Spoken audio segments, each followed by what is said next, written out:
I didn't technically work on the second movie, but they were cool Okay. enough to give me a shout out in the art book for the second movie in the Spider-Punk section. They were like, we want to give a shout out to Jim Mahfood and Ashley Wood because the world of Spider-Punk is like super influenced by those two guys' style and aesthetic. Yeah. So they've been good to me, man, with it. It's like, I didn't even work on that movie and they're still giving me a shout out. So I appreciate those guys. They knew what they took from you. They knew what they took from you. Welcome in Jim Mahfood. Jim Mahfood, a dynamic force in the comic book industry for over 2 decades, has carved a unique niche with his vibrant and unconventional style. From his creator-owned titles to his memorable collaborations, Jim's contributions have been both influential and transformative. In the early 2000s, Jim epitomized the hustle and spirit of the independent book scene. It's one of my favorite parts of your story. His journey was marked by relentless creativity and a DIY ethic that fueled his rise. In the realm of creator-owned work, Jim's Grrl Scouts stands out as a defining series, showcasing his bold art and storytelling prowess. This series has cemented his reputation as a trailblazer in the independent comic scene, earning him a dedicated fan base. His contributions in recent years includes his work on the animated Spider-Verse films, tasked with the concept designs for some of the characters, and Mahfood has brought his distinctive flair to the project. His journey through the comic book industry is a testament to his creativity, resilience, and impact. From his original works to his collaborations, I feel like I've already said that. And everyone, please show your love in the chat and push all the buttons down at the bottom there to welcome Jim Mahfood. Thank you for joining us, buddy.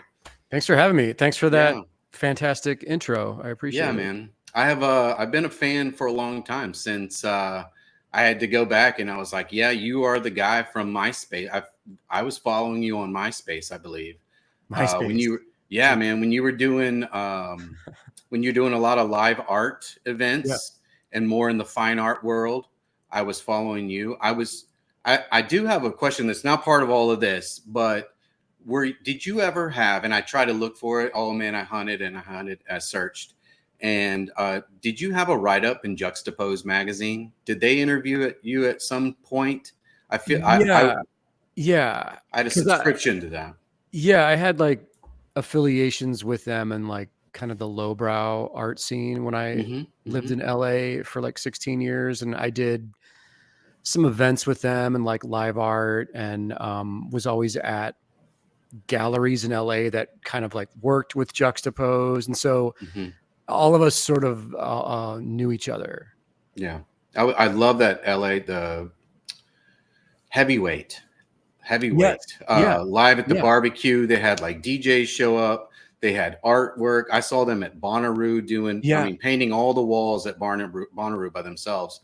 That was early 2000s, 2001 or something like that. And I was introduced to that whole world of live art, and the young artist in me was like, I feel like I got to do that a little bit, So I got a chance here in Austin. We have quite the live music scene here. So for sure. I got to do a little bit of that, and you were definitely an inspiration among many others. I'm sure that you're all longtime friends with, but I just wanted to put that out there. Yeah, super fun, man. Super fun to paint in front of people while DJs are rocking out, and it's just a different way to make art. I mean, it's completely. For me, it was always on the fly. It was like unplanned. It was just get a big sheet of plywood or a big canvas and just kind of go nuts and respond off what the DJs are doing, what the crowd is doing. And it's kind of the opposite of sitting and doing comics alone in a studio, because comics is like very planned and reflective, and you're concentrating on storytelling and penciling and the inking. It's very craft orientated, and the live art thing was more like, this is just completely freestyling in the moment, And people really love to see the process Mhm. They just love to see the handwork and what you're doing, and no matter what it is, they'll sit there. I think they're mesmerized Yeah. by just the live action of it, being right there. Because I mean, you are in your studio, you're in a private studio working on comics, and nobody's over your shoulder. Well, I don't know if anybody's looking over your shoulder, but I would Yeah. only imagine that it's very you're in solitude when you're working on that. Yeah. But being around some drunk socialites and trying to do artwork is a totally different gig. So, Completely. so yeah. Speaking of early on, Jim, your DIY approach to comic book production underscored your commitment to artistic freedom and innovation, and your journey in the comic book industry spans over a few decades here, with some incredible highlights. Can you tell us define a moment early in your career that made you realize that you were on the right path with this kind of cool indie comics? I don't even know if they were labeled indie comics yet, but like your 40-ounce stuff. Mhm. And they reminded me of zines, what we passed around as zines back in the day as well. They're kind of that go to Kinko's or Yeah. go to the local place, run them off, staple them up together. And I feel like I need one of those if Yeah. they're still around. Well, I mean, no, For I my mean, collection. you're totally right. I mean, that's exactly what it was. Like we were literally going to Kinko's, and I started doing that in high school when I was in St. Louis. I was hanging out with these guys that had a independent comic book company called Artline Studios, Mhm. and they kind of showed me the ropes of how comics were made, because this was in the early 90s and there was no internet or information on how this was done. So I met these dudes that were like 10 years older than me that kind of hired me as like their office assistant, and they showed me like, here's how comics are made. Here's the Bristol board you use. Here's the inking tools. And then we're going to go to Kinko's, and here's how you make your own zines and mini comics that you can have at your table at conventions. And then I went away to art school, and in art school in college, I started self-publishing my own indie comics. That's where Grrl Mhm. Scouts started. Mhm. And the breakthrough moment that you asked about for me was I did 2 self-published Girl Scouts books, and then I did this book called Cosmic Toast, and it was just an anthology Mhm. of my own comics. And I brought that book to a convention in St. Louis, and everyone was responding in such a positive way to it that it was kind of like, to me, it was like, okay, this is what I need to do. I need to Mhm. do my own stuff with my own voice and my own style. And Yeah. ironically, one of the X-Men writers, Scott Lobdell, was at that show and took that book back to New York with him and showed it Yeah. around the X-Men offices. And that's how I got my big break doing the Generation X Underground special for Marvel. And then that book led me to getting hired by Kevin Smith and the Oni guys to do Clerks. For the Clerks. Yeah. So Cosmic Toast led to Gen X Underground, led to Clerks, and then boom, that was the beginning of my professional full-time art career. Like I never had a day job after that. It was just full. I'm a freelance artist now, you know. So Do you ever have any fans come around and ask you to sign any of those old yeah, self-made books? You do? yeah. You still have? You think Jeff still has his copy that he passed around the office? Probably, and it's funny you asked that because I literally just signed all of those books a couple weeks ago at Heroes Con. Like Oh, that's so great. even Yeah. someone found Cosmic Toast online, and there's only like 300 of those printed Hmm. in the world from 1996. So if you have that book, it's a rare book. It reminds me a lot of Sam Keith's "I Before E" rule. Like it was like almost like a urban legend that self-made comic book out there by Sam Keith Oh was yeah, yeah, existed.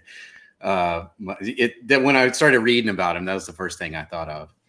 yeah. So, how about that hustle? Can you share some of the insights of the hustle that you naturally were just driven to put your name out there? Was that a taught thing? Did somebody say, "Hey, Jim, you've got to get out there your own. Nobody's going to come to you," or what was it that inspired you with your hustle? Because I've heard it multiple times watching some videos on YouTube as you're a guest or somebody introduced you, they talk about Jim is always hustling, no matter where he is. You see him at a con, oh, I got to go. I got some more stuff to hand out, or I've got to go over here and talk to so-and-so about this and that.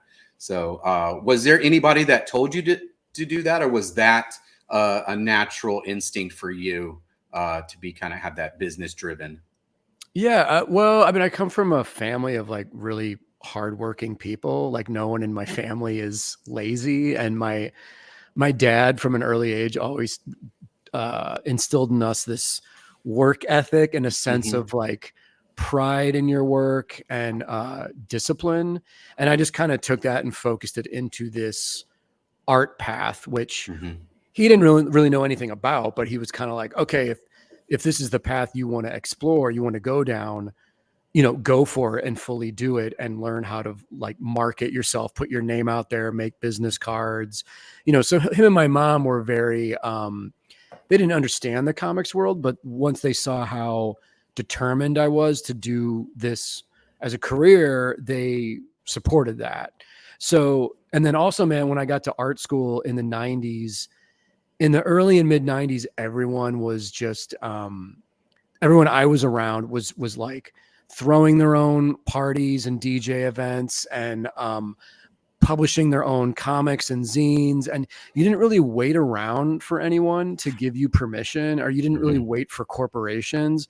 It was the DIY era. And everyone was like, well, screw it. I'm just going to make my own thing. I'm just going to publish a book of poetry or make my comic, and then we would throw our own like DJ events and parties. And then everyone would be selling or trading their zines with each other at the parties.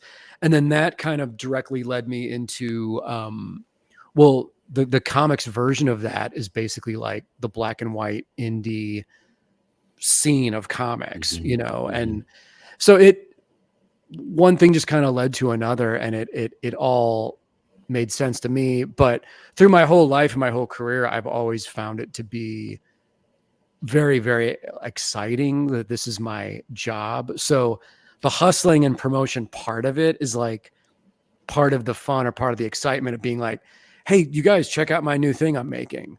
Like, I'm excited about it. Maybe you'll be excited about it. Like, you know, it's the idea of like community and sharing enthusiasm, because it is a lot of hours on your own making the actual thing. And so the fun social part of it is going to conventions and going out and actually promoting and pimping what you're doing.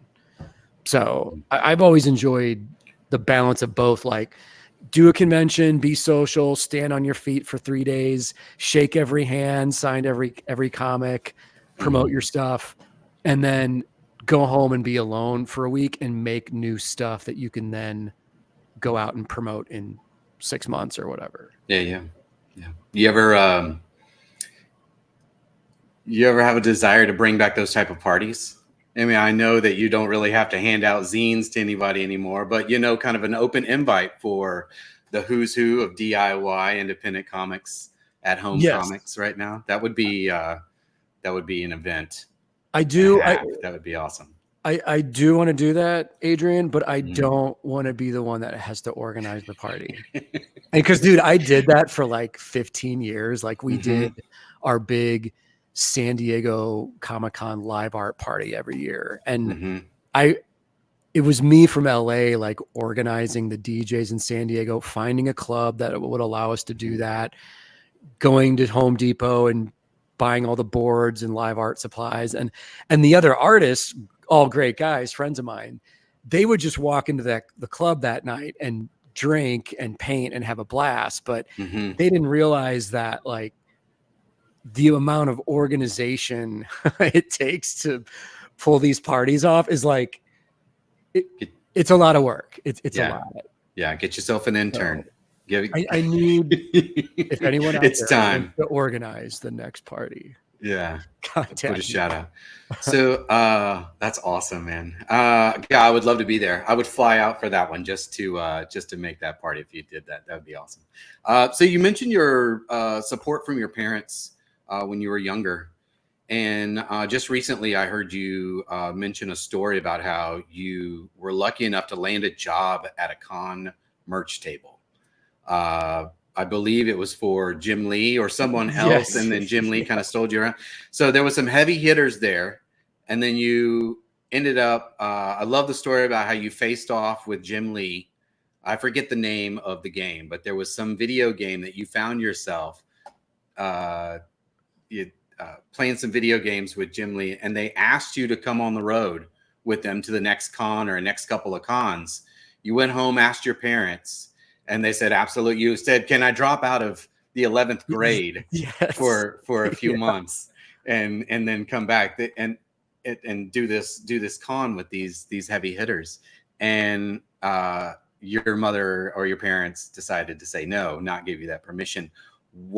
How different do you think your comic book career would have been today if you would have been allowed to travel from con to con on the road with Jim Lee and company? What do you think? What do you think would have? Yeah. It's an interesting question. I don't know. This was 92, and yeah, I told this story on Cartoonist Kayfabe. That's funny you brought it up. Yeah, but I just watched it. It was such a random thing because Artline Studio, the guys in St. Louis that I was with, our table just so happened to be next to Jim Lee's merch table at Chicago Comic Con before it became Chicago Wizard World. And Jim and his whole crew, Wills Portasio, Scott Williams, like all the artists were off at a different section signing, but he had a buddy of his running a merch table, and the buddy asked me to jump up and assist with selling t-shirts and prints and stuff. So long story short, they liked my hustle and my work ethic, and they asked me, like, do you want to go for another like 3 or 4 shows with us and work the merch booth? And I brought this up to my folks, and like you said, my folks were like, it's not even an art related job.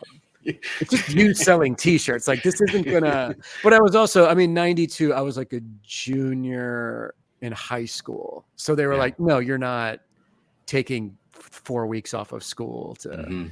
But I career-wise, I don't think much would have came from it, because at that same convention, we were already bugging Jim and all them to like look at our samples and look at our work. And he looked at our work and was like, you guys are good. You're self-publishing your own comics. Do that. But he's like, it wasn't like Marvel or DC professional level work at that time. And I think when you're young, you're so hungry and ready to break in that you don't want to hear that. You're like, look, we're publishing our own comics. We're pros. Like, why are we not drawing like X Factor for Marvel? And the guys that are drawing X Factor are like, whoa. Like, you're not quite there yet. Like, just keep doing the indie thing, keep paying your dues, sharpen your skills. And at the time, I was like 16 or 17. So they're like, you're good for 17, but you're not like, let's see where you're at when you're 20, when you're 21. So there is kind of like a pecking order of how you proceed up the ladder with some of this stuff. The joy of doing your own stuff and being indie is you don't have to worry about any of that. You just make your cool comic and put it out into the world. And if people respond to it and you create a fan base around that, then you're off and running. And that's entirely exciting and fantastic. And then if you keep going, hopefully you just improve and learn over time. Do you is that why you stick with more independent titles than the more popular ones, because you can kind of do your own thing? Do you think that if you started doing Spider-Man today, they would ask you to tone back the Jim Mahfood style and kind of come a little more conventional? Or have you made it into a list of people, like, if you get like I mentioned, Sam Keith, if you ask Sam Keith to come in and do the line work for a comic, you get Sam Keith. You don't get him to tame up or shape his body's different, or that type of stuff. Do you think that that's why you've stuck with more independent titles and more self stuff? Yeah, and also I wouldn't be able to maintain like a monthly schedule for Marvel or DC. Like that just doesn't really interest me. Like a mini series or a one shot, if it was the deadline schedule on that was worked out in advance where I had time to do something like that, of course I would jump at that. If it was like a Batman thing at DC or Spider-Man at Marvel, like of course. But I learned early on that I was not set up to produce like monthly comics. So writing and drawing my own material, you know, it might take me like a full year to do just like 5 issues or whatever. But that's making it on my schedule and also doing other freelance work on top of that. So I do comics, but I'm also doing like lots of variant covers for other publishers. I do private commission pieces for people. I travel and do conventions, and I also work kind of like in the freelance illustration world. I've been doing lots of stuff for Epic Games over the last couple of years on their Fortnite video game stuff, loading screens for that. So I kind of enjoy the freedom and variety of not being committed to just like one publisher or one project at a time. Is that the happiest? Is now the happiest you've ever been? You're the most comfortable that you've ever been in your career? Like, because you kind of look at that, you're like, oh, I don't want to draw Wolverine for 100 issues. I just want, I want to stick with commissions and the con tables and variants and stuff like that. I feel like you've found a nice balance as an illustrator to work a little bit, have your hands in a little bit of different industries almost. It's and I look at it as like I make a living making badass images for various people. So, I mean, that's kind of like the thing is like, I'm an image maker or illustrator in a way where whether it's a comic or a cover or a loading screen or some character designs for an animated project, I get to make imagery and that's how I make my living. And to me, it's super exciting to still be able to do that every day. The novelty hasn't worn off on me, man. It's like, I still feel good being in the studio every day. Yeah. If there was a title that you could work on, if one of the bigs called you up and said, we want you to do 20 issues of this one storyline, what character, would you be happy with doing a whole bunch of drawing of? Well, if they said, Jim, you can bring your own style, you can do whatever you wanted, and you do you. Yeah. What would you like to? It is very simple. It's like it would be Spidey at Marvel and Batman at DC. Like those are two of my still favorite, like go-to iconic, super fun to draw. And both characters are open to artistic interpretation. If you have a character like Superman, it's a little bit more difficult to get gotta be super weird with him. But with Batman and Spidey, it's like you can push those characters stylistically, and I think people will still be along for the ride. I mean, look at Spider-Verse, man. Those animated movies, they really kind of push the boundaries of what you can do conceptually and stylistically, and people really responded to it because it was something fresh and new. So you just mentioned the Spider-Verse. How was that call when they said that they needed some concepts from you, some concept sketches? Was that something that you wanted to be more involved with, or you're like, I'm fine with just a couple of concepts and then I'm out? Was there a moment where you're like, oh, I wish I was had a bigger name on the screen, or I was more involved for both of those films? Yeah, with the first movie, I knew a producer on the first movie, and he hit me up early in 2015. Oh, wow. And hired me to start making just like production art. And he didn't even tell me about Miles being part of it. He was like, we want to hire you to just start making some like Spider-Man related production art for this animated feature we're doing. What would Spider-Man look like in our movie according to you? Like, do your weird bugged out stuff. And that led to them specifically asking me, can you do character design passes on Peter Parker, Miles, and Gwen? And I was like, oh, the movie is Miles. Okay.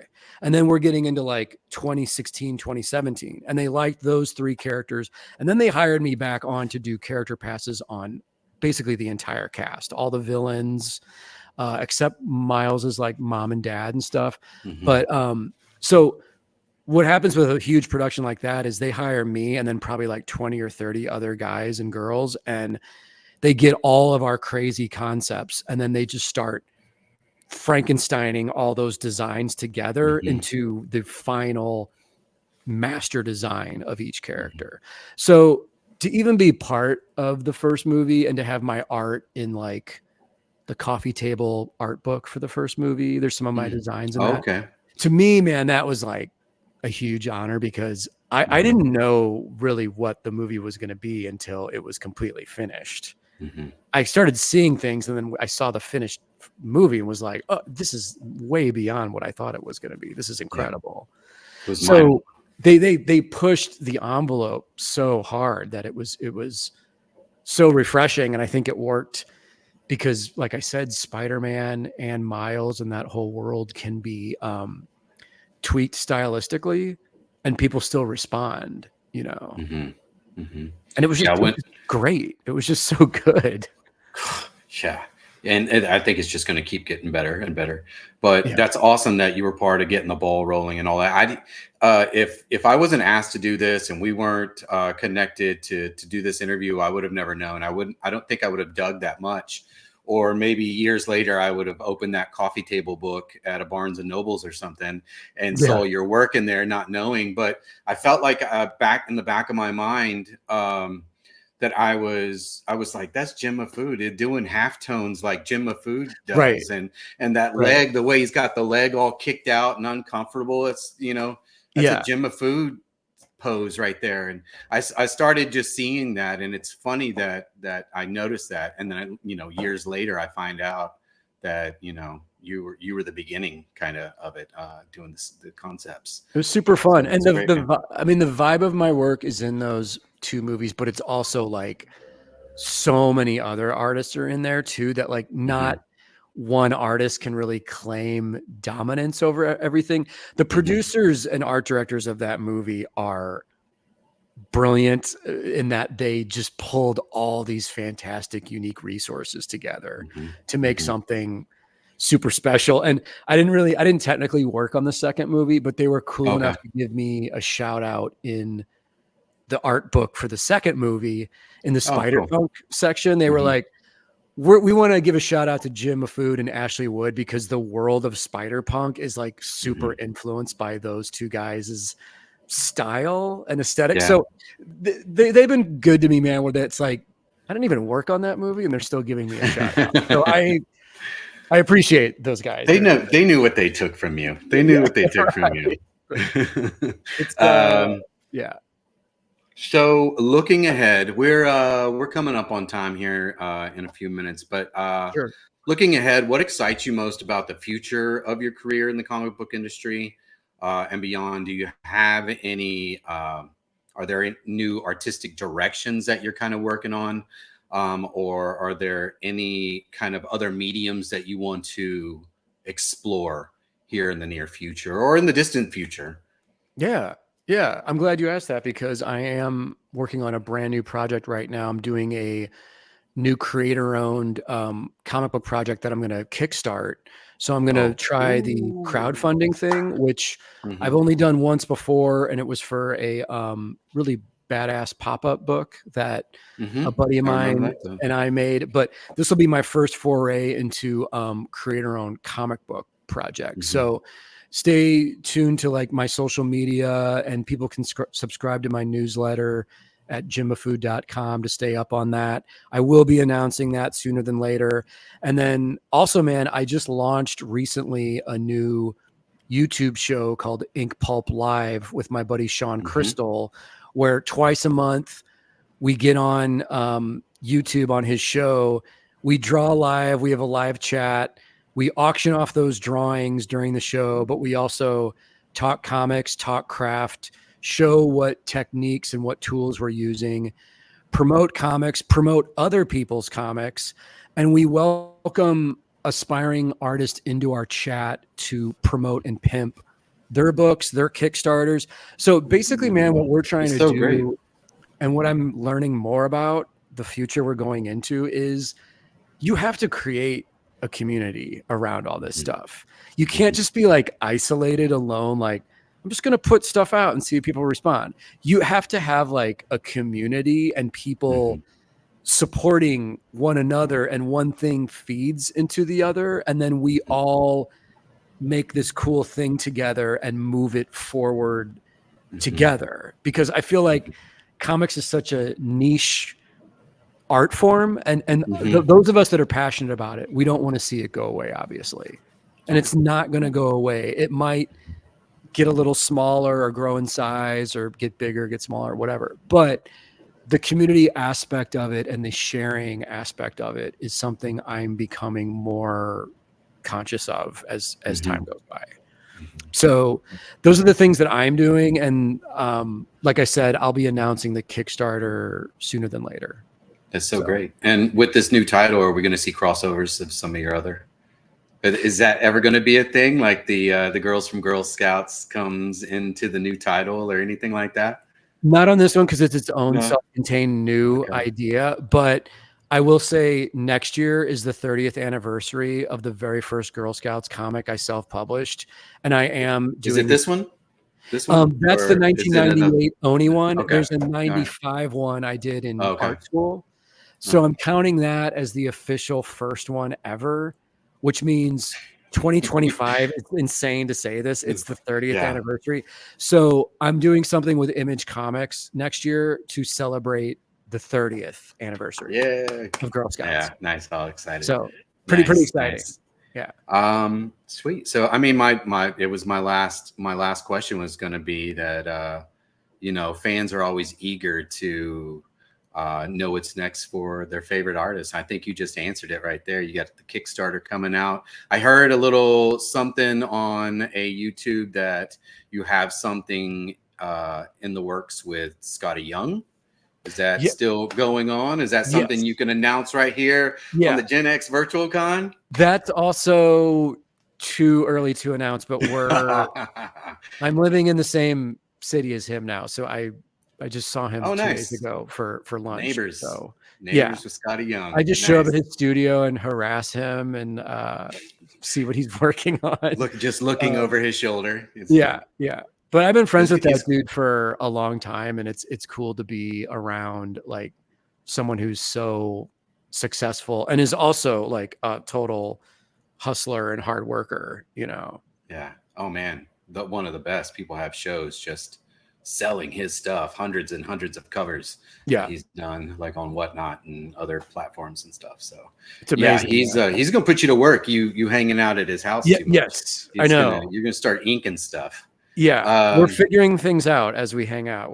So we'll see. Well, Jim, where can people find you? JimMahfood.com. Yes. Yes, and all my social, Instagram, Twitter is all just under my name at Jim Mahfood. I'm very easy to find, and you can order signed and remarked books and prints through my store on my website as well. There's a booth here on the Air Meet within the virtual con that you have. So hopefully there's some links on there too. Over 50 different books to choose from on your website alone.